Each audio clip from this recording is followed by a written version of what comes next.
Hello, everybody. Welcome to the program. This is AM Prime here on WESN. I'm Andy Johnson. Here's what's happening over the next hour and a half. We will be talking with Sergeant Brent Batson. He's the long-standing coordinator for road safety in the Trinidad and Tobago Police Service. He's talking with us around this time of the year, as is normal now. The road safety coordinator joins us today to discuss some tips on how we can stay safe on the roads this Christmas season. That's Brent Batson in the next hour of the program. We're also talking with MP for Couva South, former minister in the government between 2010 and 2015, Rudranath Indar Singh. And that has to do with the opposition's position on World Migrant Day, in which he's calling for greater assistance by the government, by the authorities in Trinidad and Tobago for migrants seeking some kind of haven in this country. We'll get to that when we get to him.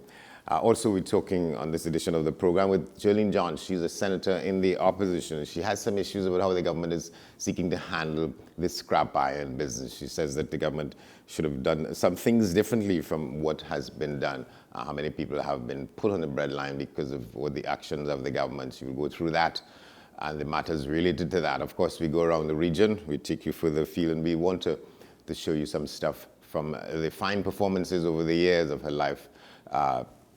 Singing Francine Edwards, who died in New York a couple of days ago. So those things and more in the program in this edition.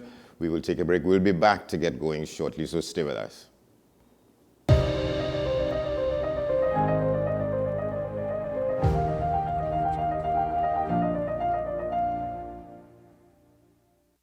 It's the season to be jolly. That brings a smile. That lasts a lifetime from Simon's Musical Supplies. We have drums of all kinds. Quattro, marimba, guitar, trumpet, clarinets, and flutes. At Simon's, we have it all for you. A violin, a mandolin, steel pan, a piano, or simply a music stand. Music books and everything for a band. Simon's Musical Supplies. Come visit our new location, 20 Bolt Street, Port of Spain, or call 625-6412. Musical trees, all come through. Take your list from A to Z, find it all easily. Everyone comes from far and near to the specialist hardware. Get all you need for your interior or exterior projects, from finishing accessories to small or large tools. We're known for our range of doors, flooring, moldings, medallions, even fountain pumps and tanks. Check us out. We have what you need to get that job Take your done. list from A to Z, find it all easily. Everyone comes from far and near to the specialist hardware. Oceans Industrial Complex, Union Road, Marbella. Better Value Limited has been making gift giving easier and more affordable for over 26 years. Power tools, indoor, outdoor furniture and accessories, mini appliances, designer fragrances, houseware and home decor products, and all your bridal registry items. Now in stock, our stylish loft bed and study desk combo unit for just $16.50. Better Value Limited. Call 235-3709 or visit us at Princestown or Gulfview, or check our Facebook page. Your Christmas is safe with us at PCU. Police Credit Union. Police Credit Union. Your Christmas is safe with us at PCU. Police Credit Union. Police Credit Union. Get an easy zero-interest Christmas loan at Police Credit Union today. Borrow up to $25,000 with affordable monthly payments. New members, you get up to $10,000. No interest, no installments until January. Apply online at www.policecreditunion.com. Loan subject to credit approval.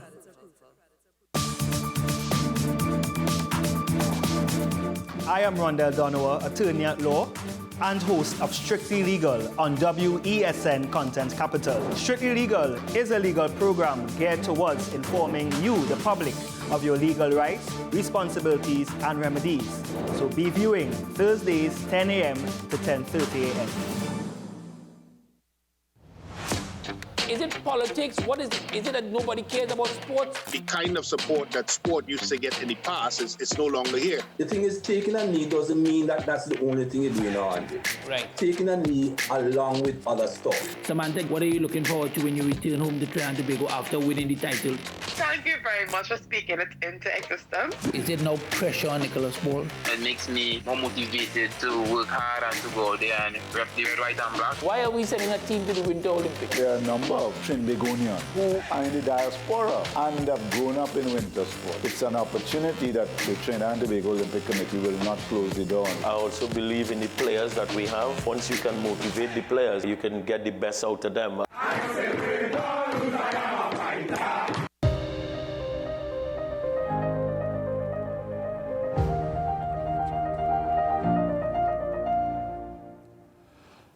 Welcome back to the program. Scrap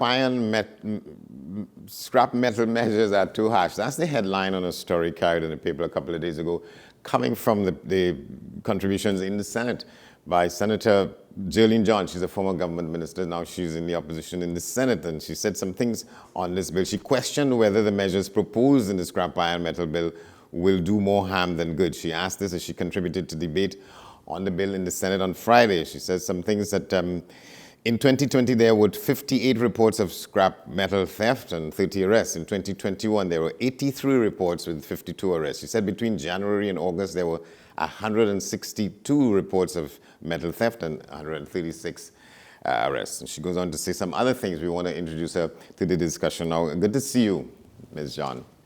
Same here, Mr. Johnson. Thanks a lot for inviting me. All right. So you say that there's merit in what the government is seeking to do, but generally speaking, you're saying they're going about it, they have gone about it the wrong way?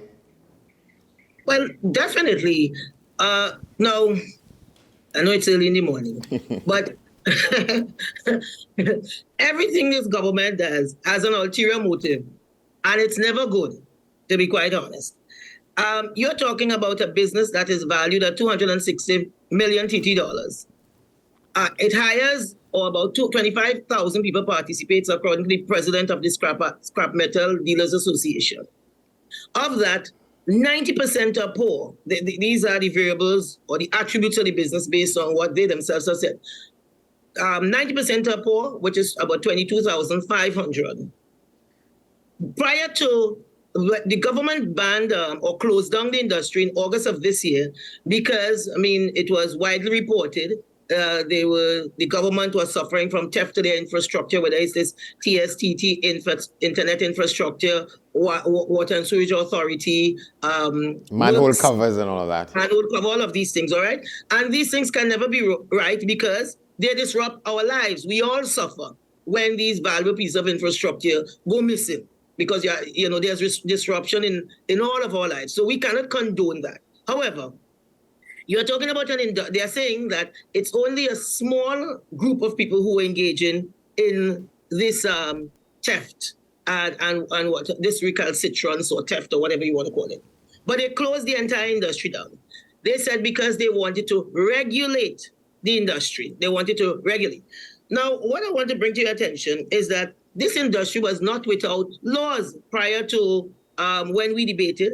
There is a law called the Old Metal and Marine Stores Act of Chapter 8407 of 1904. And it basically says the same thing, in brief, that this new law that they're bringing in has been proposing to do and to settle and to cure. Because in this bill that is over 100 years, this act or law that is over 100 years old, in clause 3, it says, it shall not be lawful for any person to carry on the business of a dealer in old metal or marine stores unless he has previously obtained a license under this act. So it means what the government is stating is their intention to make the business of scrap metal, to bring it under the law. It's not quite true because we already have a law that dates back over 100 years old, right? What they have said in this bill doesn't depart very far, only with the exception that instead of having these scrap metal dealers being licensed under a committee, they now have it centralized under their minister or a minister who has the power to issue, revoke, refuse, renew, suspend, or vary. So they're building up a tin god here to treat with these 25,000 people? I know you have a question. Not necessarily, but you see that all of this is to deal with what the government concedes is only a few miscreants who are affecting. Well, that is what they said, and I don't want to believe that the 25,000 people engaged in this business are dishonest, because we all would have heard in the neighborhoods, incessantly buying scrap iron, old battery buying. That is a legitimate transaction, meaning that people are coming and asking you, are you willing to treat? However, that treat, the treat is whether you have something, some old fridge, old stove, battery, etc., in your yard there, and you're willing to either give it away or maybe there is some exchange of money with respect to that. So that is legitimate. What the government is saying, for those who are engaged in this outright theft of big state infrastructure, this really is to capture them. But as I said, it is already embedded in this bill. Does it need updating? Yes, most likely it does. But what is happening here is that they have only put a lot of forms in that makes it very difficult for this poor person, who is, well, the attributes within the sector is generally people who are poor. They have little or no skills. Not all of them, but the majority, the president says. Some of them may have been incarcerated, etc. Now, we are happy that people could find work, honest work, where they could earn an honest living for their family. But it's not pleasant work. So the folks who sign up for this, we thank them. But obviously, it is not work that is pleasant. Nobody wants to go in a dump hole there and scrummage around, etc., to earn a living. So obviously, you really have to be on the margins to go out and choose this. But you see, the point is, as I said, what the government has done is to move the authority from a committee and centralize it into their own hands. Because these are government who like centralization. They like to be large and in charge. That's what they like to be. Now, the other element in this bill, and I mean to say, I don't know, we don't have time to go through clause by clause, where they said at clause 4, for instance, of the bill, they moved the old bill, because we have a law that is in place right now, as we speak. We are not waiting on the law that they say they are going to proclaim next week, the end of this year. There is a law that has been in place for over 100 years. And it has said that for people to participate in this trade, you have to be 16 years and over. This one, they have 18 years. Now, and you want to know what is the magic about 18? But I want to know what is the magic in 18, because you see, what the government doesn't understand, and they just does run hot. And particularly when it's poor people to this government is their kryptonite. And you know why kryptonite is to make Superman weak? Poor people has made them strong, and they want to abuse them. And for them now to move that from 16 to 18, it's because they want to shake out as many people as possible, but they didn't take the time, all this thing about consultation and so on. If it is you have done consultation and you're treating with clean hands, you will come and say, listen to me, I spoke to 100 people, look the forms they fill out.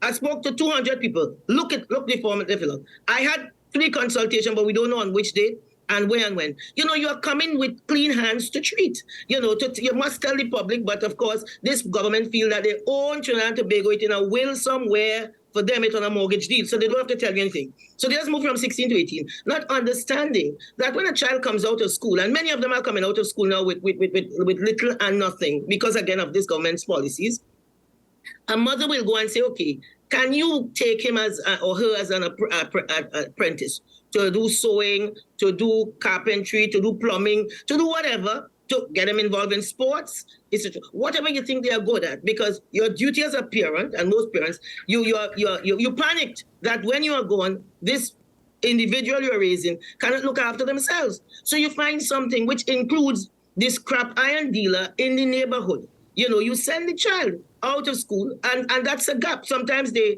are about to go to university. The government closed down gate. They have to hustle to get a little money because the parents have no money. For any number of reasons, a child or a young person at 16 years may have to go out and earn a living. We are doing here, the government is doing as if they're living in La La Land. Since they have come into office, we have lost 150,000 jobs. In addition, these scrap iron dealers, the president said 75% of the metal they harvest came out of Petrotrin, 75%. So the government doing as if they're unaware that they closed down Petrotrin. You close it down. Even the hustle in Petrotrin. A lot of people in those areas who go to Forest Park dump now to do this, what I'll call a hustle. They will stand up at the gate of Petrotrin and these kind of companies, hoping that a contractor will pass or Petrotrin will have a shutdown, and they'll go in and make enough money, whether it is 2 days casual labor per week, to look after their families. People need money to live. Yeah, so you're saying that there should have been a rationale given for changing the age, if you want to do because that. for 100 years it stood at 16 years. So what we're changing it for? What is this big deal about changing it? Then they have that if someone has been convicted of a particular crime, I think it's drugs, whether it is drugs related or under the Proceed of Crime Act, you can't work in that industry. Now, when you are incarcerated or you've paid your debt to society, you can't, the private sector don't want you. The government services don't want you. You have to have a certificate of character that I don't think you can get. Where are you supposed to earn a living? How are you supposed to be rehabilitated into society? If not by finding good, honest work. And again, the president of the association said that a lot of the people who I don't want to say a lot, qualified, but there are people in that industry who have fallen foul of the law. And now they are there doing honest work. He said they have moved on to buy their own vehicles and so on. And they are moving up. And upwards and upwards. And that is what you want. You don't want people just down on their luck and then they have to go back into a life of crime. The other thing is that clause 5, subclause 5, you can't do your business at a dwelling house. How do you think the majority do their business? Is your scrapyard in front and your house in the back? They don't do it on Frederick Street in Port of Spain. They find areas in the rural centers and do their business, and that becomes a community business. If it is, there are issues relating, but I mean to say sometimes some people overdo, and maybe it becomes an eyesore and an issue within the the community. Well, then you could legislate to that where, I'm seeing you say you need an EMA approval, etc., certificate of approval. But then all these are issues, you can treat it as you go along. You can't say, well, okay, if you have a dwelling house, you're doing your business out of a dwelling house. That is your business that is being co-opted as your residence, and your whole family is involved, because that scrap iron trade, a lot of it centers around the small and medium-sized enterprises that this government knows that is the engine of growth. These are $260 million business, mainly treating with, I think, foreign exchange, because they harvest these metals for export. So is it correct to say that your contention is that in that 6 months with the closure of the industry, the government spent no time understanding the business and looking at what was necessary to be done to make it better, that there's no rationale for a lot of the changes that have been wrought? Of course not. These are strongman government. Okay, they stole the copper wires and so on. Okay, your VEX and what have you. So all the government do is to flex. They never use that time to go and see who are these people, how many of them are affected, how many. You all have the intelligence of the country. If they like to brag about that, by now you probably should know who are those who really affecting and really going into our our public sector infrastructure. By now you should have that information. So basically, they have just gone about and said, well, we have the power, and we are going to close it down. And how 25,000 people eat or look after the children and so on is not our business, because they just don't care. But it is much more, before we run out of time, it is much more sinister than that, As I said, we have an existing law. The government is saying at the end of the month, this new law is being proclaimed, right? This, what you call it, Scrap Metal Bill 2022 is being proclaimed. And those who are already licensed will now be able to go on with their business. What I strongly suspect, knowing this government's modus operandi, and what they have this disdain they have for the poor and working class, I suspect that it's very, very few of the 25,000 who are licensed, who are in this business legitimately or legally, who falls under this existing law, Old Metal and Marine Stores Act of 1904. I strongly suspect that is the case. And the government, knowing that, they are saying, we're going to proclaim this new law, which doesn't have the regulations. So they actually cannot operationalize this law without the regulations. And they are saying the regulations will come in August of 2023. When the government tells you that this regulation will come into, be laid in Parliament and be the subject of negative resolution, what they are telling you, not even in code, because we know who they are telling you this bill will be operational on the 12th of never. On the 12th of never. Look at what has happened with the procurement bill. The law is in place, regulation in place. You have procurement regulator dressing up in suit every day, going to work. You have a full staff. The procurement legislature coming out every day and say, oh God, please, just let us approve the regulations and let us activate this thing, this law, operationalize it. No. So this that is so far away from home, affecting only poor people. You think any August 2023, this government bringing this in place? No. They are going to use a bridge, meaning those who are licensed under the 1904 Act, who are very few. This new law will become law, yes, but what they are going to use from it is the punitive part of the law, the 2 years jail, $500,000 fines, because generally under the old Act, the fine was $15,000, but this one, it is really very heavy. The fines are heavy. So you'll have jail for 2 years based on infraction if you practice without a license, whether as dealer or collector, etc., etc. So what they're going to do with you, they're going to impose these fines on you. And when the police comes to your business place, they can enter with force. This will be enshrined in law. They borrow. And you're saying that, and you're saying that the sinister part of it is that those people who already have licenses are the people who are protected and who are connected and so on. But no, I didn't say that. Yeah, they're the ones, and I think they will be the big ones, the bigger guys. That's what I'm trying to get They're most likely, it's very likely, they will not be operating their business illegally. So, because they have a lot to lose. Because they are the old Metal Asset and Marine Services Act. They most likely would have subscribed and ascribed, and they would have abided by the law. They're big, they have staff, and what have you. The folks who run in the dump and so every day jumping up on a garbage truck when it is passing, they are just looking for something to feed their family today. They are just for today, right? Just for tomorrow, perhaps, but not for long into the future. So these, I suspect, they are very few. This bill can't nothing good in it for poor people. Why this government rushing with it? Me, I care what they say. All right. So these folks are going to be locked out. So that's the majority of the 25,000 people. Right. That's what I'm trying to get at. That's what I'm trying to get at. That's the implication. That's what you're saying. But that's what I'm saying. Right. I'm saying that they can't argue with me. I know that is true. Yeah. I know this government. They're not into poor people. They don't care about poor people. We have a couple of minutes, but I wanted to get at something you said in this. At least you were reported as saying in the PCA. You recall your childhood and you talk about the fact that your grandfather was a fisherman and a farmer. And he used to go in the bush in the morning and go in the sea in the afternoon. Well, that's another clause 18.1, where they say, because they're suspicious of everybody but themselves. Them have the treasury open to themselves to dive in 24 hours a day. But the poor fellow out there hustling, he had to wait and get up, as we say in Tobago, for 4 in the morning. And 7 a.m. he goes in front of his business and then he closes it up at 6 and then he looks at it for the next how many hours and waiting for the government magic hour to come again. And I'm saying, when you're hustling, when your life on the line, that's not how we work. And I'm saying my work ethic, or the work ethic that I know that people who really hustling, my grandfather will get up early. He goes to the bush. Oh no, he's in the bush, in the dark bush, without protective clothing, without this and that. He has to hustle. And then he comes down and in the evening he goes out to the sea to fish and comes back in at 6 in the morning, 6 a.m.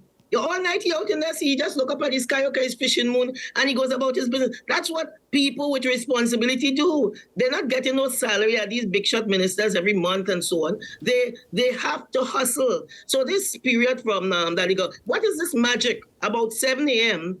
to 6 p.m.? You are telling me they're collecting their scrap, anybody come on their door. As long as you subscribe to the law, and then when the people come to sell, they have to tell you the color of the hair, the color of the eye, the eyebrow, if they have a facelift, if they have all their teeth in their mouth, and so on. I mean, it's ridiculous. You have to hand over your ID to a stranger to do whatever with it. What are they doing? So what they have done is to put the barrier to entry, the barrier to existence so high that the majority, the very, very vast majority of these 25,000 people are gone forever. All right, They will never get back into this business. All right, that's sort of the larger point you're making as to That is the point I'm making. This bill is not to regulate anything. Yeah. This bill is to have a few, right? And maybe people known to the government. But this is just to have a few people, very, very few people, as big sharks inside of this business because they want the 260 million for themselves. Thank you very much. You're very welcome. Thank you. John, all the best. Thank you very much. We will take a break. We come back much more on the other side. Stay with us.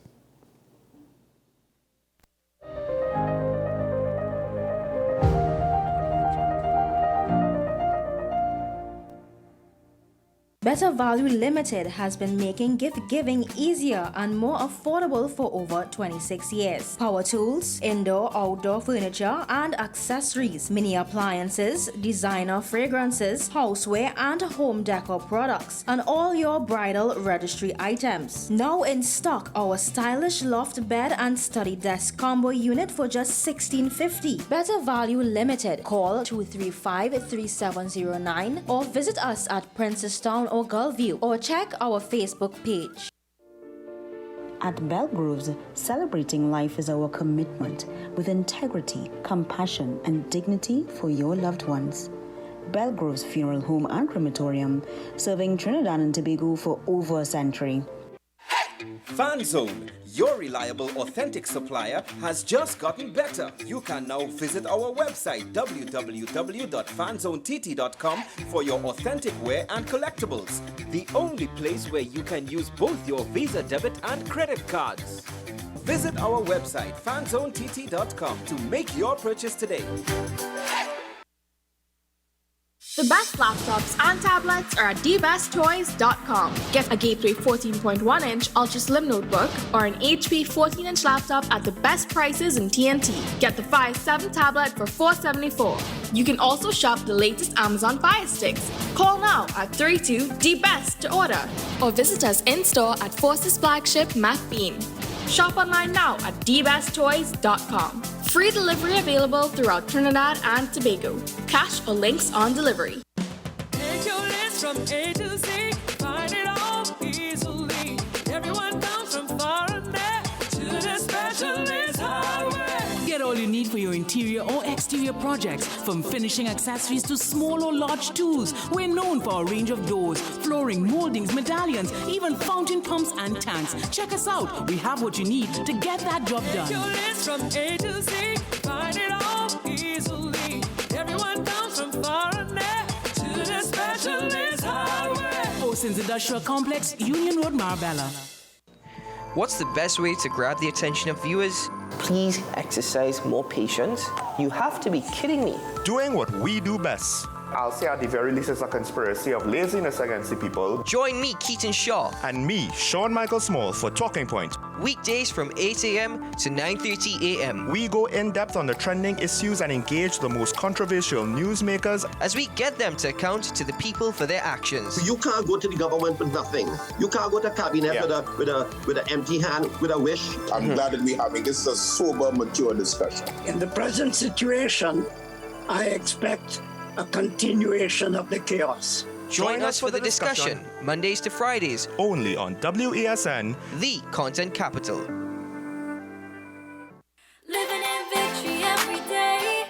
Inspire, motivate, encourage, hope. It's about topical issues. It's about everything that you would want to know about hope, about life.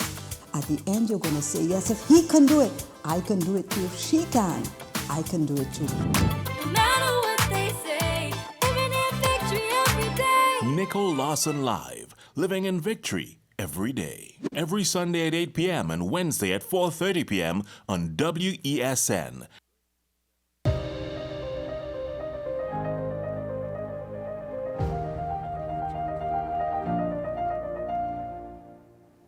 Welcome back to the program. Moments from now, we talk with Opposition MP Rujunat Indar Singh. He's calling for an interministerial task force to deal with the issue of migrants and migrancy in Trinidad and Tobago. But before we get to that, let's take a look at what's happening in Antigua and Barbuda. The Prime Minister has announced some benefits to public servants before the end of this month, which is the end of the year. Let's take a look about that from ABS Evening News. Prime Minister, the Honorable Gaston Brown, confirms eligible public sector workers will receive a month's salary on December 30 this year as advance on back pay. We've invested close to $20 million in Social Security and additional funds. So back pay will be paid on the 30th of December, and we're also making arrangements to systematically reduce the amounts due to creditors. The Prime Minister, who is also Finance Minister, provides an update on pension payments for December. Pensioners have already gotten the payment for the end of this month, The people must understand what's going on right now, that we have literally brought Social Security payments up to date. All of the short-term payments, they have been paid in full. Social Security owes no one. And when you look at the amount of days that they have now to raise the next set of pensions, which will be payable at the end of January, clearly, you can see they're now on a good trajectory that will be able to keep payments current. All right, well, back inside with us now, Opposition MP Rudranath Indar Singh, on the occasion of World Migrant Day, is slamming the government for its failure to deal with other critical issues affecting migrants, such as illegal seizure of passports, the extended detention of migrants at the International Detention Center, and the rise of Venezuelan gangs in Trinidad and Tobago. He's calling for an interministerial task force to address these issues. He's with us now. Good to see you. Pleasant, good morning to you, Andy, and of course your viewing audience. All right, you see that from a labor perspective, the integration of Venezuelan labor into the local economy continues to be a concern, even as Venezuelans continue to be exploited by advantageous employers. Let's start with that. Well, I mean, the reality is that it is happening. We do not have a clear picture, especially in the context of the work that the Ministry of Labor should be doing in leading this charge to ensure that not only migrant workers, but all workers in Trinidad and Tobago are adequately protected under the labor laws of the country. It is a known fact that migrants are not paid the minimum wage. In fact, the government had enunciated a policy where employers can recruit the services of Venezuelan migrants into the workplace, and they don't have to pay national insurance contribution on their behalf. And in this context, I think that we are signatory to the International Labour Organization. There are conditions or standards that we are supposed to adhere to in the context of migrant workers. And the issue begs itself whether migrant workers have the opportunity to engage in freedom of association from the point of view of joining trade unions and having representation in the workplace on their behalf. I would really like to know, or would have loved to hear from the Minister of Labour on the occasion of International Migrants Day in the context of its observance, how many matters, if there are any, at the Ministry of Labour in the context of migrant workers who have been challenging or who have sought redress in the context of their workplace conditions and so on. So are you calling for the establishment of an interministerial team to look at this matter? Well, it must be looked in the context of not only what we would call workplace conditions. We know that for a fact that migrants have engaged in activities which is contrary to the laws of Trinidad and Tobago. So from a national security point of view, also we need to have the Ministry of National Security involved. We continue to hear not only from the context of Venezuelan migrants, but we hear of stories emanating out of the conditions which currently exist at the International Detention Center. We continue to hear about the children of migrants not being able to access the education system in the country. Given their current conditions of existence, from food, from the overall living conditions and so on, I think to the Ministry of Social Development and Family Services.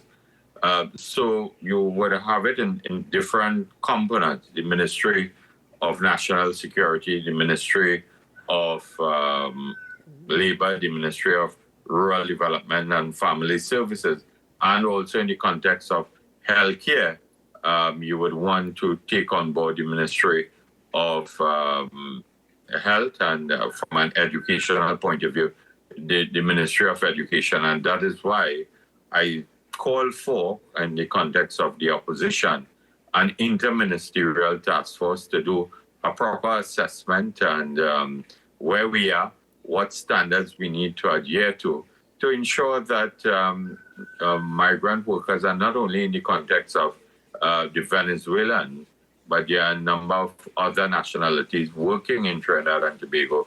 And I think that if we continue to speak of first world development and so on, we have a responsibility to ensure that we do our part in the context of Trinidad and Tobago existing within the global community.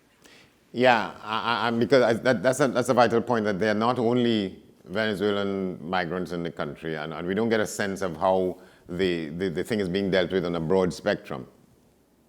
And it is very, very clear. I mean, the registration exercise of the Venezuelan migrants, we have not really heard from the government. And when I say specifically the Ministry of National Security, I think Minister Hines owes the country some kind of clarity and information in terms of the statistical data. We continue to hear of the 14,000 plus that was registered. Initially, we do not know how many, by how much the figures have increased. Their extension, I think the 5th extension is due to come to an end the 31st of December 2022. And I mean, from a planning exercise, we are already today is the 20th of December. From a planning point of view, the government should have already declared its position on whether there will be another extension and for how long and so on. And I make the point that the children of migrants needs to access quality education in terms of their development and so on. Some of their children now are Trinidad and Tobago nationals, and we need to monitor their overall socioeconomic conditions in terms of their existence. Their Cuban workers, their workers from Africa, Europe, Asia, and in the context of even within the framework of CARICOM and the Caribbean single market and the economy and so on, we need to get our labor standards right in terms of if we are to offer our protection to workers who are existing in Trinidad and Tobago. And that is not happening. And the agencies in the country who try to look after people in that situation, they are very negative about the approaches of the government. There was a report from the Caribbean Center for Human Rights talking about the fact that in a lot of cases outside of the registration exercise for the Venezuelans in particular, so the government is using the immigration laws to treat with people who come here for any kind of safety and so on. And that is, they are contesting that should be happening. So, as I said, we belong to the global community. Trinidad and Tobago is a member of the United Nations. We are a member of the International Labour Organization, and I could continue to speak. We have the United Nations Center for Refugees and so on. And if we are to, as I said, we continue to speak about our role in the context of the country being a first world developed nation status and so on. And we have a fundamental responsibility to embrace those who come to our country.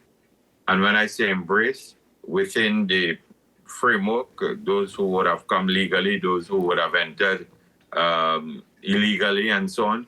And we need to assess a way forward, and that is why I call and will reiterate the call for an interministerial committee. At the end of the day, the government's silence, the government's failure to pronounce shows that there's a lack of planning, a lack of cohesion at the level of government. You continue to hear about a whole of government approach from this government and the ministers when they hold their press conferences and so on.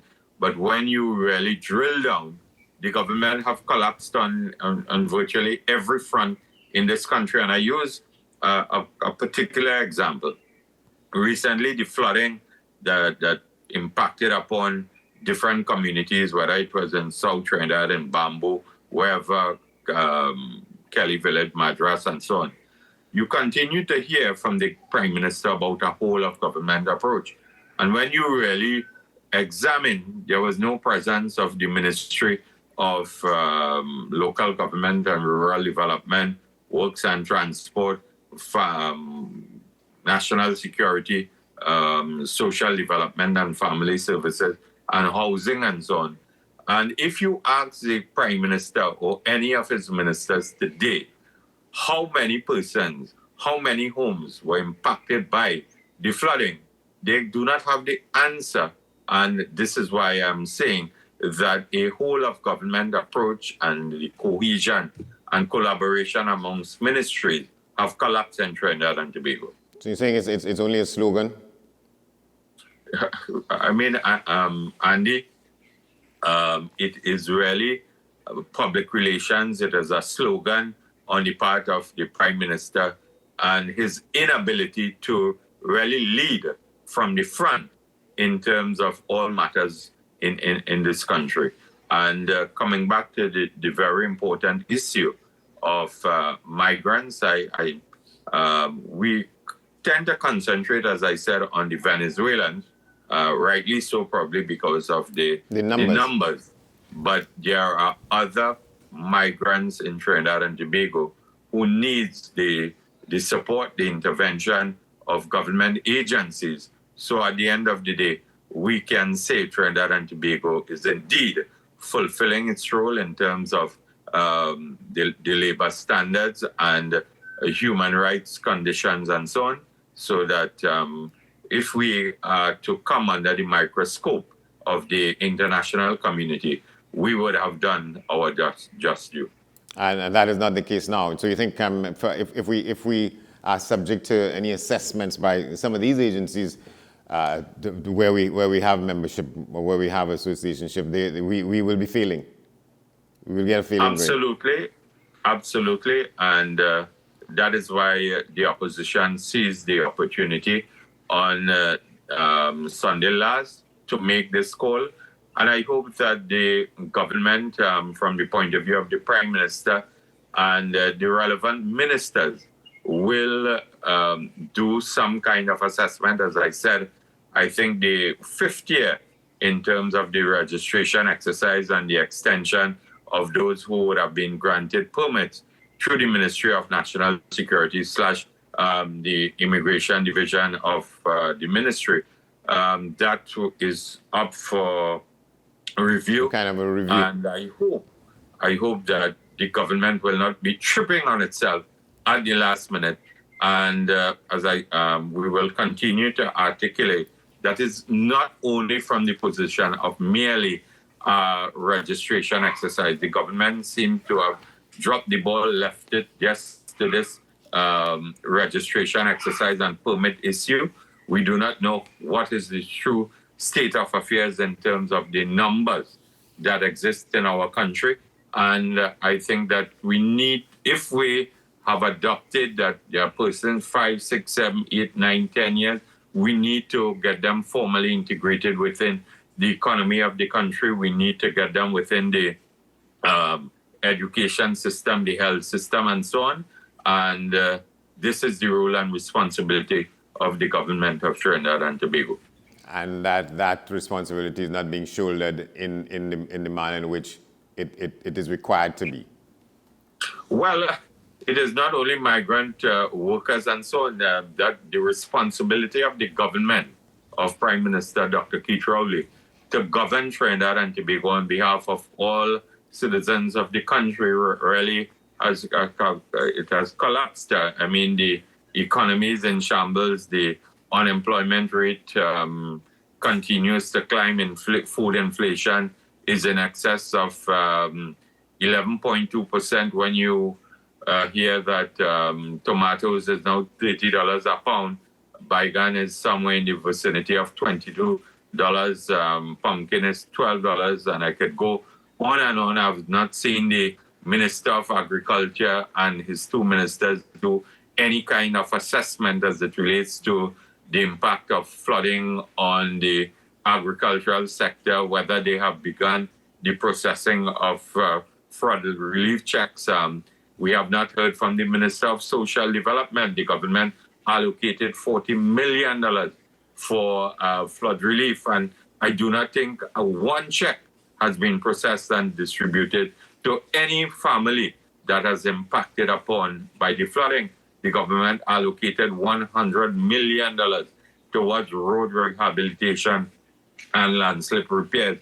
And again, the figures were tabulated how we have not had any fair and thorough communication from the government, as I said, to say that 100 homes, 1,000 homes, 1,000 families, there are 500 landslips, there are 10 bridges to repair, you name it. And that is where we in the opposition believe that the government has really collapsed in terms of its role and responsibility. If I go off on the tangent on crime here this morning, we are clearly, and the Minister of National Security, I don't know where he got the data, but he said that 70% of the population wants him to fail on crime. No right-thinking citizen in this country will want any government to fail on crime. We will want the murders to be brought down to a minimum, and so on. If it is possible, zero in terms of murders and so on. So I do not know where Minister Hines came up with this theory and he got the data and the conspiracy theory and so on. But if indeed he knows that 70% of the population wants him to fail, it is an indication that the majority of the country is fed up. It is has lost faith and confidence in him as the Minister of National Security, and by extension, the Prime Minister, who is the head of the National Security Council of the country and who leads the country from a leadership point of view. At the end of the day, it is really sad, it is tragic to say by the end of this year, we would have crossed or may cross 600 plus murders. 600 murders, and some people are saying that it is inevitable. And not a point about which to rejoice, but that's the sense we have in the country. And that's an indication of despondency on the part of a lot of us, right? And when you speak about it, and when you call out the government, it is their responsibility to roll out the policies and lead from the front. And this is where the minister and there have been numerous calls for him to go, not only the United National Congress. I think that every arm of the media have done editorials on Minister Hines. The business community have had their say and so on. So it is not, nobody wants him to fail. It is the reality of their inability to lead and deal with the crime situation impacting upon Trinidad and Tobago. We have become hostages. We have become, I am the member of parliament for Couva South. Couva South is indeed constituents are under siege. They are virtually hostages in their homes.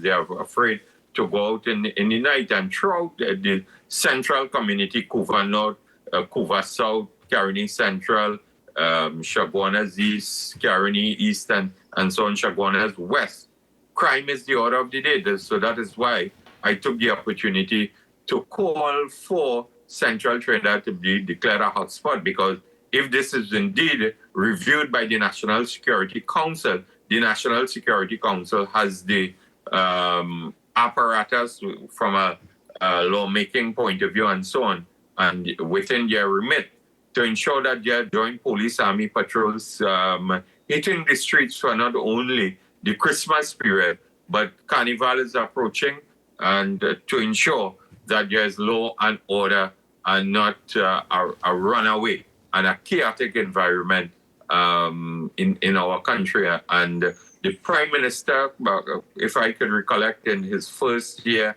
as in that role, he told, based on a question I posed to him in the Parliament, it is on Hansard, that joint police army patrols were indeed on the streets of Couva South. He called a number of streets, and I mean, to say the truth, that was not the case.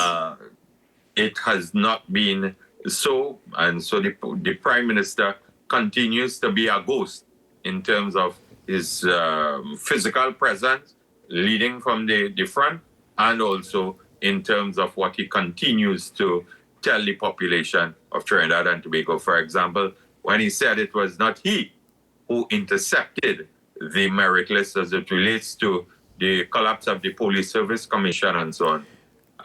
And if I could clearly recollect, he said it was him at one point in time.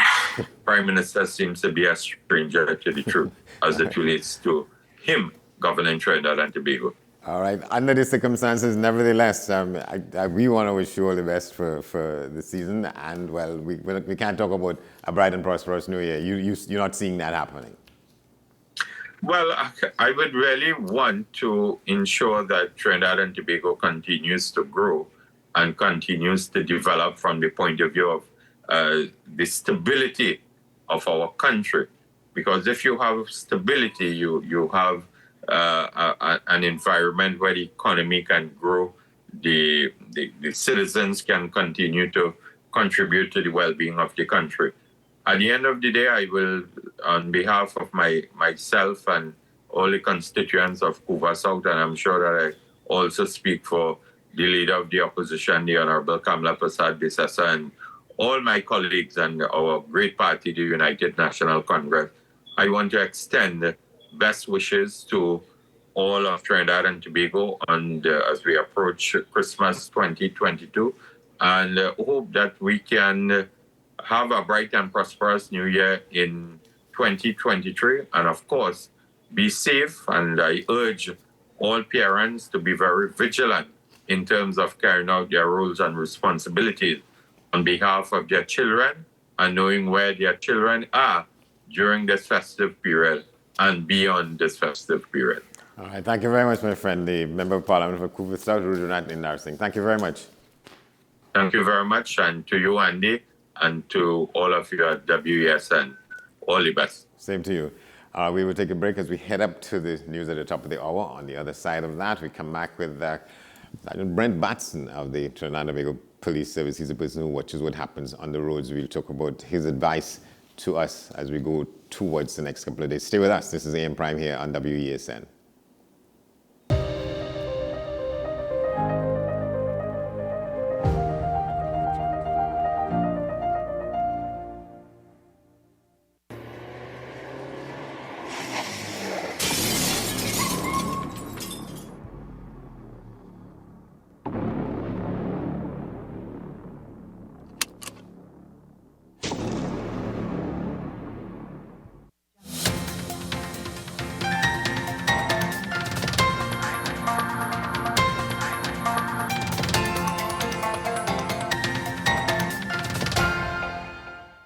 Here is your WESN News on the Hour. I am Marquise Akers.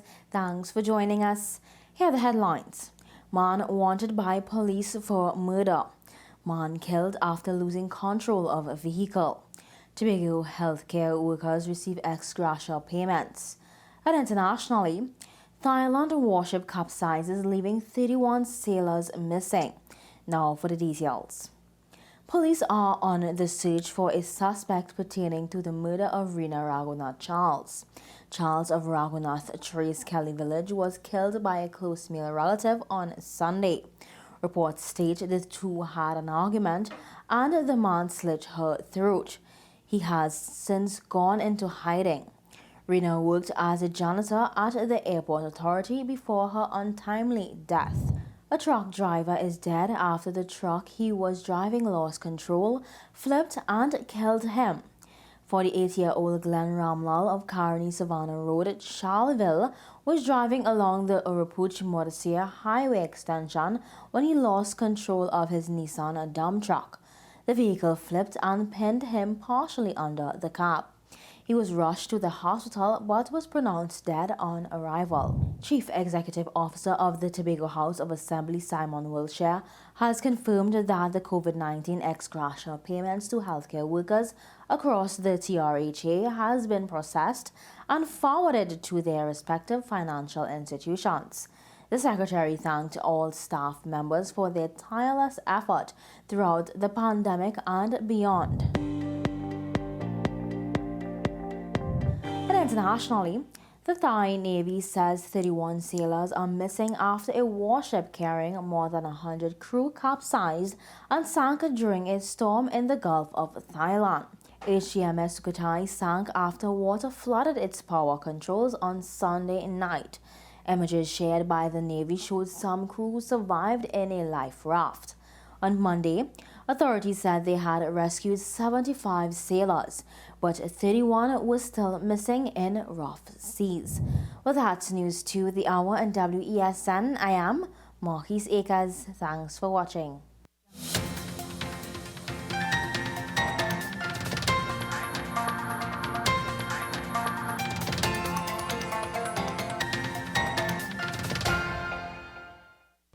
Take your list from A to Z, find it all easily.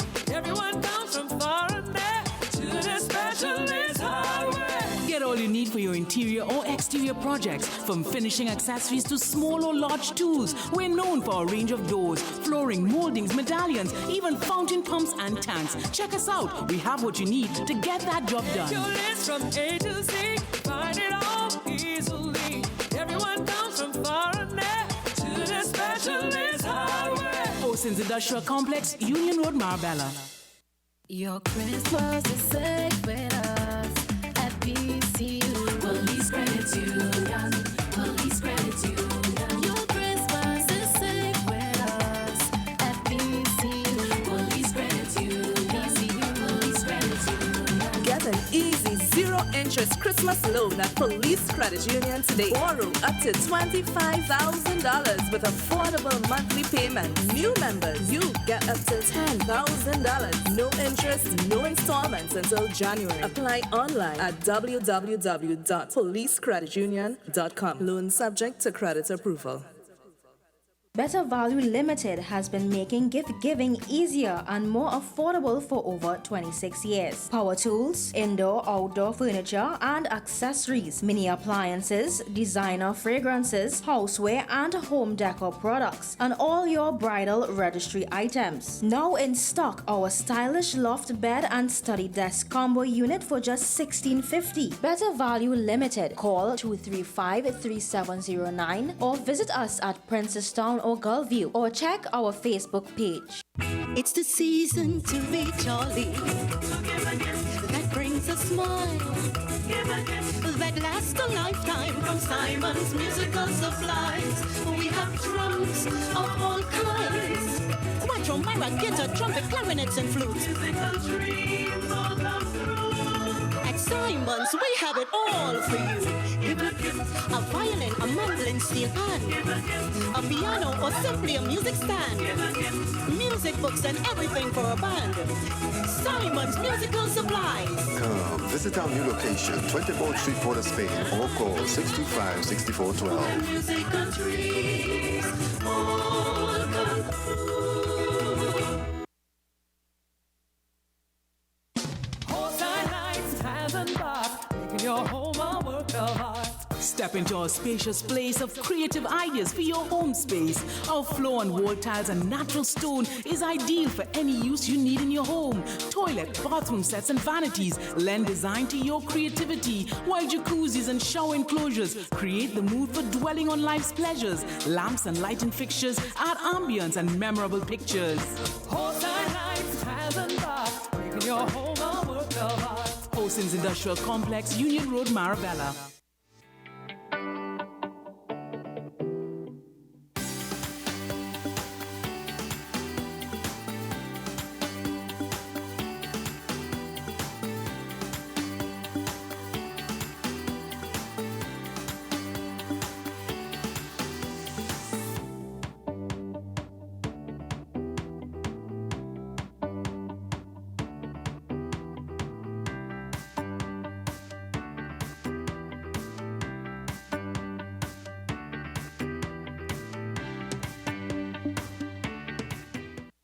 Take your list from A to Z, find it all easily. Everyone comes from far and near to the specialist hardware. Get all you need for your interior or exterior projects, from finishing accessories to small or large tools. We're known for our range of doors, flooring, moldings, medallions, even fountain pumps and tanks. Check us out. We have what you need to get that job Take your done. list from A to Z, find it all easily. Everyone comes from far and near to the specialist hardware. Oceans Industrial Complex, Union Road, Marabella.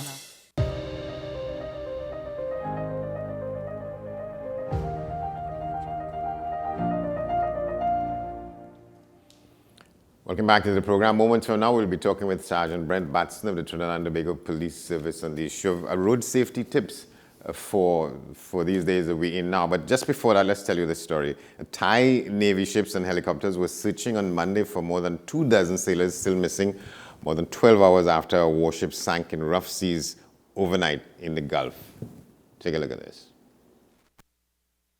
Well, it's so far there are no reports of any success in tracking down these men in the water. There's been an intense sea and air operation by the Thai Navy. The corvette went down about 30 kilometers, I should say, off the coast.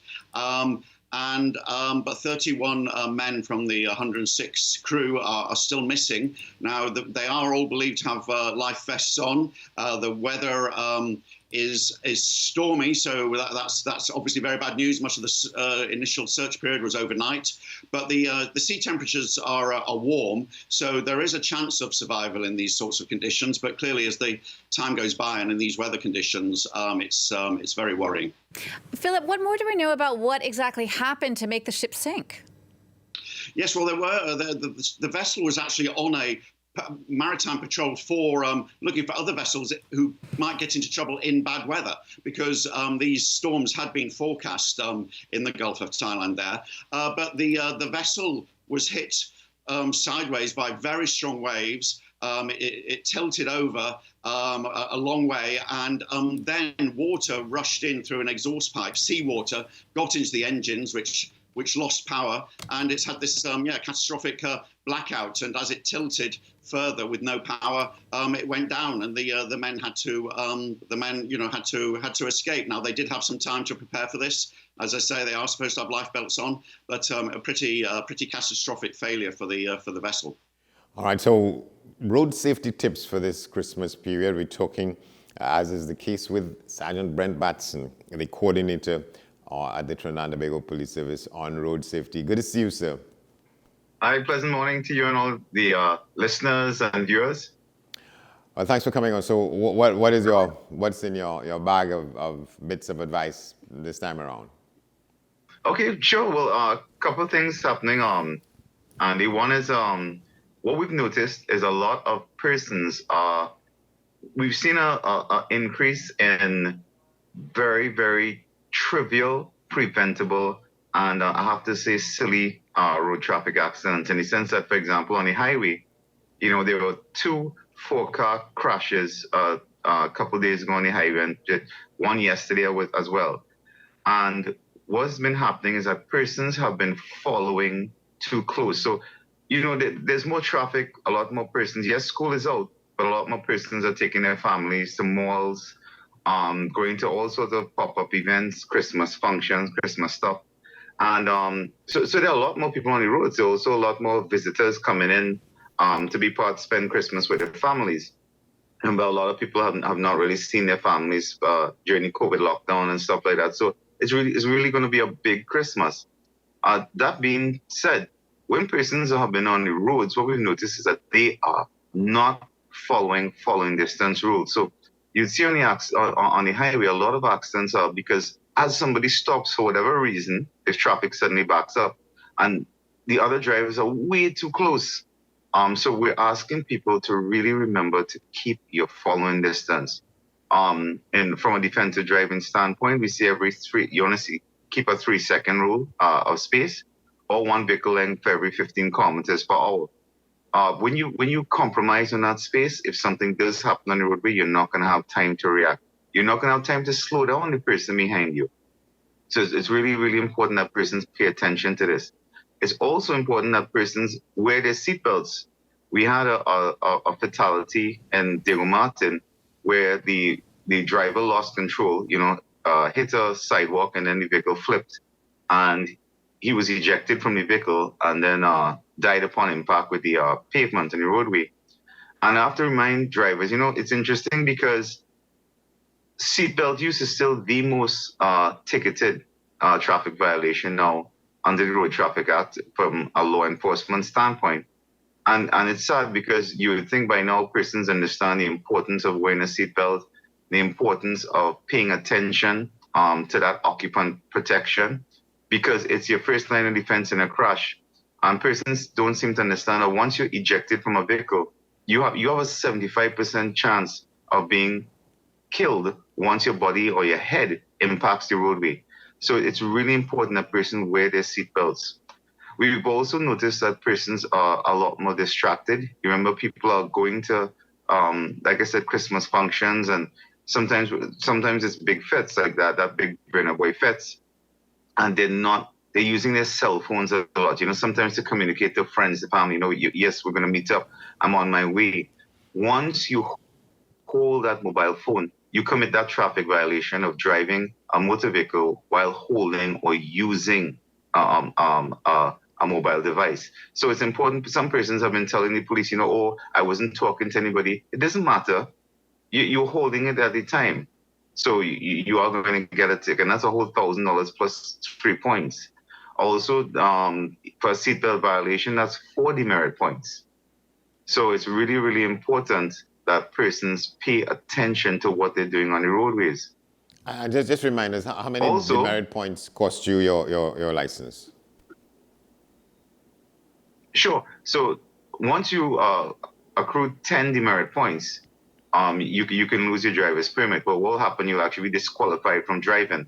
So I'm glad you raised it. So for example, if you were caught on the speeding at over 31 kilometers an hour that will accrue 6 demerit points.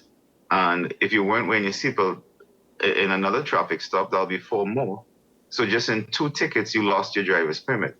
So it's a very serious thing, especially to persons who a driver's permit is either one part of their livelihood or such a very important part to integrate in what they do. Again, the state is saying the responsibility attached to using a motor vehicle, they consider it a very, very important privilege that you have. It's not a right, it is a privilege. Another thing that we want to mention is that because it's Christmas time, you'll also see that there are a lot more Christmas events where maybe alcohol is served. So we like to remind the motoring public that the breathalyzer is still in effect. For 2 years without the COVID, it's true. We didn't have that much traffic. Persons weren't really, the bars were closed, for example. I'm sure if you remember. But now it's back to 100% normal. We've been seeing, Andy, a lot of high readings in the persons we arrested for DUI recently. A good example was a truck driver that we stopped, and he was 134 micrograms. You're talking over 4 times the legal limit for breath alcohol legal limits. So what happened with him? And he was arrested and charged. No, he was driving a tractor trailer unit on the road. And that's the scary part.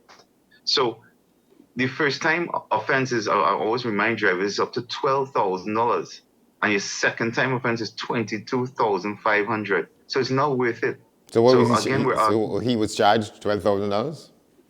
Oh no, he was charged the magistrate fined him $5,000 for his first offense. Yeah. So, but again, it goes to show the type of risk though that people are taking and operating on the roadways, and that's why it's so important to stay alert. That's why it's so important for persons to, one, if you are drinking and driving, or if you are distracted, you're putting yourself at more risk because you're not being alert to the other things happening around you. And as you mentioned, that if you don't mind, I also want to remind persons, Andy, of some security tips. Now, Andy, I'm sure you're aware that we have been emphasizing the importance of doing due diligence when conducting transactions. Yesterday, we had a report where a woman, and we encourage persons to do business, right? Yes, you may be doing business out of your car, but it's important you look at your locations. You have to go to your customer, it's true, but try to increase a little bit of concept of security awareness and target hardening. Why are you reinforcing that?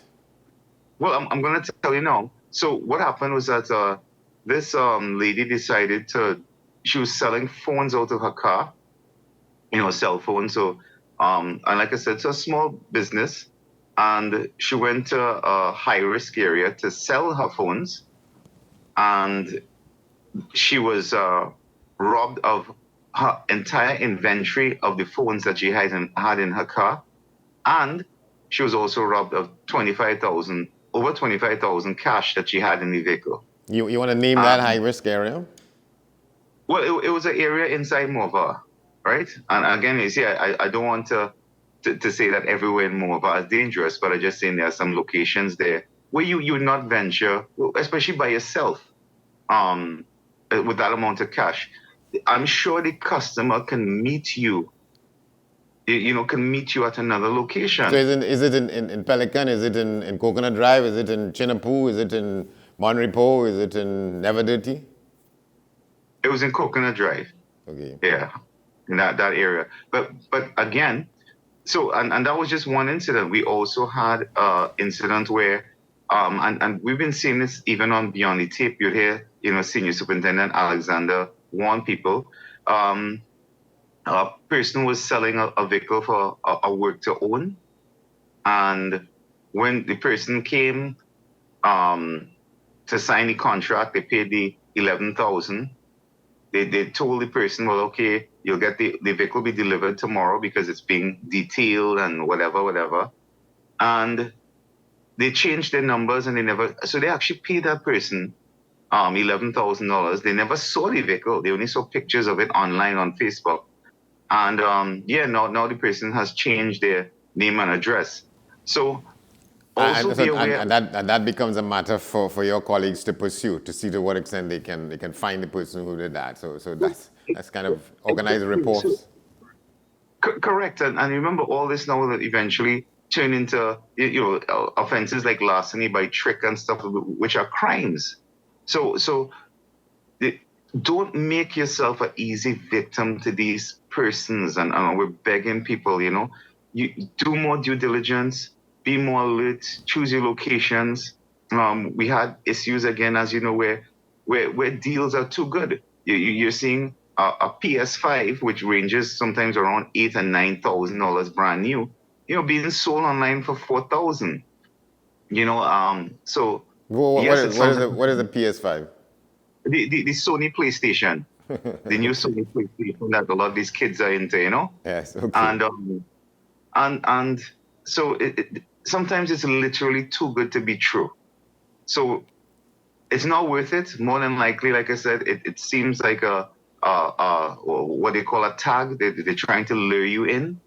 So please, we're begging you all. Your safety is priority number one. You're shopping in the cities. be aware of how much cash, be aware of your transactions. And I'm sorry we have to have this conversation, but we can't bury our head in the sand and not be aware of what's happening around us. Yeah, but I just want to understand, ask though, in some of these cases, things like that, things that you think that people should know better now in this environment where we live, what to do and what not to do. When this kind of thing happens to somebody, to what extent your colleagues decide, well, the person should have known better, so they don't put all the enthusiasm into investigating a crime like that and trying to get any solutions? Because the person, as you say, it is said that if something appears too good to be true, it usually isn't. Or it usually is too good to be true. And so to what extent that takes away from the earnestness of your colleagues to pursue those kinds of crimes, and people should know better? Well, we try to deal with all crimes with the same level of enthusiasm, because we still have a victim. But under the current situation, as everybody's aware, we're more focused in right now, a lot of attention on the crime and violence, and deterring those type of risks. So it doesn't help, because these things have to be reported, the reports have to be made, they have to be investigated. So resources have to be redeployed now to deal with these very preventable situations. And it's the same thing with the trivial road traffic accidents, where we now have to deal with all these reports. We have crime reports coming into the station, and then we have these trivialities where people were just not paying attention, and we have to deal with that as well. And so it's our job, and we will do our job. But I think the citizens also have to, or we're asking them to assist, by being more alert, doing more due diligence, in their transactions. And if I may, I also want to remind persons, with your shopping, you've heard us mention it before. You've heard us put it onto the TTPS Facebook page. When you're shopping, try to not make multiple trips. So for example, let's just say you're doing your shopping, you parked on the street, you're doing some shopping in one of the malls, you bought a whole set of bags, you put it into your car, and then you're continuing your shopping. You're going back and leave a set of things in the car, and you're going elsewhere. In the car, and then you come back, your glass is busted, it's gone, that was the stuff. And again, you might find it humorous, but it's sadly it's traumatic to the victims, and that's what we have to deal with. And the sad thing is that these and that's why also I want to mention those of you who are making cash transactions, please, if you're using ATM, try to use the ones in the mall. Try to make your cash transactions during the day. At night, we prefer that you use those at malls, because there's security, maybe better lighting as well. If you're doing business, some persons, they're doing a lot of home construction, so they have a lot of contractors to pay on the site. Don't take out the cash and then go to multiple stops. You're going to take the cash, you're going to pay your workers, but then you just want to pass in by the mall or pass in the shop and then leave all that cash in your vehicle. You remember, you do not know who's looking at you. And you don't know sometimes what is the quality of the workers on your site. And if you're paying them and they know they're going to be paid on, let's just say, Thursday, they know that's the payday, we don't know who they are talking to. So, so try and apply a bit of target hardening. Usually there's a supervisor or the person who's hiring all those workmen, and you let them know, here what's happening. I am not paying you by cash. You will give me your bank account number, and I will wire transfer, and they're responsible for paying their workers. Put that risk on them and take it off you. Yeah, and you're saying that because of the experience you'll have had, people who've done these things and found that they get set up and they get robbed. And sadly, but again, we want everybody to have, of course, a safe Christmas. And remember, please, we will be out there doing our job, and we're asking everybody else to do theirs too. And that's simply by following road traffic regulations, paying attention, being alert to the environment, applying a lot of common sense at the same time. All right, but thank you very much, Sergeant Batson. But a lot of this, let's reinforce that point. A lot of what you'll deal with in situations like these could be avoided if we pay more attention to, in some cases, the reality of what life is now in Trinidad and Tobago, and the misses that we make. Quite apart from the road safety thing, about just being aware of the times in which we live, that will help. Sadly, sir. Thank you very much. Take care. Bye-bye. All right, and you have a safe and good Christmas as well. Just before we go, you ask you to watch this. This is the Calypso and Parang fraternities in mourning as we speak, following the death of Francine Edwards, also known as, well, better known as Singing Francine, who died a couple of days ago in New York City. Today we recognize some of her iconic music. Let's share that with you.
Your behavior is so erratic. At times you make me feel sick. Your moods I cannot understand. You behaving like a foolish man. You are a foolish man. You are a foolish man. You are a foolish man to say that you didn't like Parang. You didn't want to go. I could have tell you so. You could have stayed at home. I could have go alone. You are a foolish man. You are a foolish man.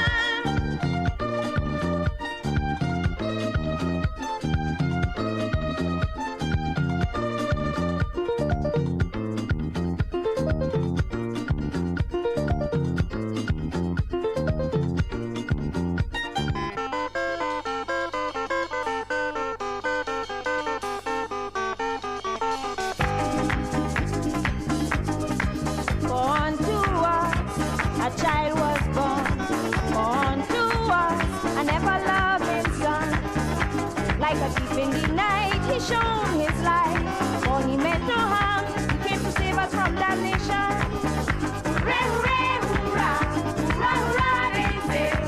Our Savior is born today. He's born in close light, while the shepherds cried, for they just couldn't believe their eyes.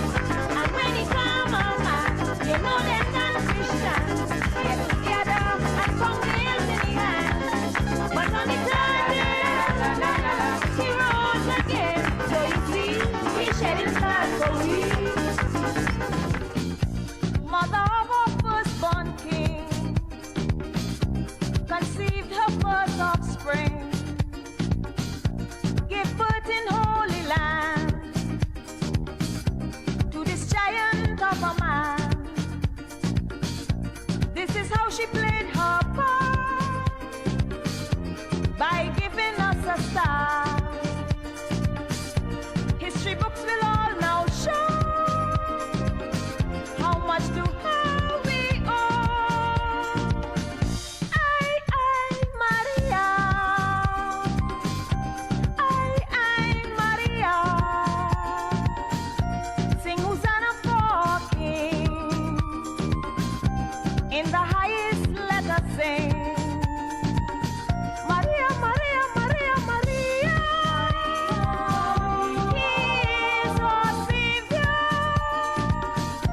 Let's anoint his head with oil and serenade our firstborn boy.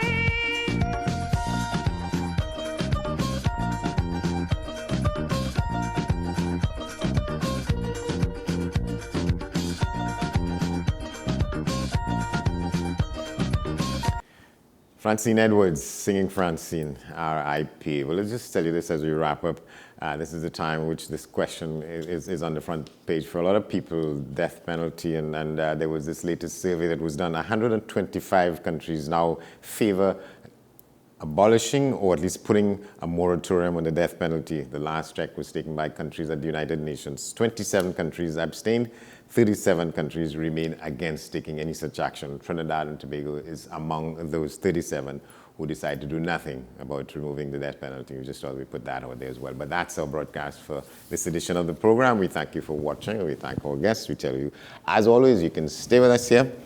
Check us out on all the social media platforms at WESN or send your emails to amprime@WESNCC. Thanks for watching. We want to thank our guests. We tell you that keep good. We see you tomorrow. In half an hour, we have news at the top of the hour, followed by today's edition of Talking Point with Shah and Small. I'm Andy Johnson. See you tomorrow.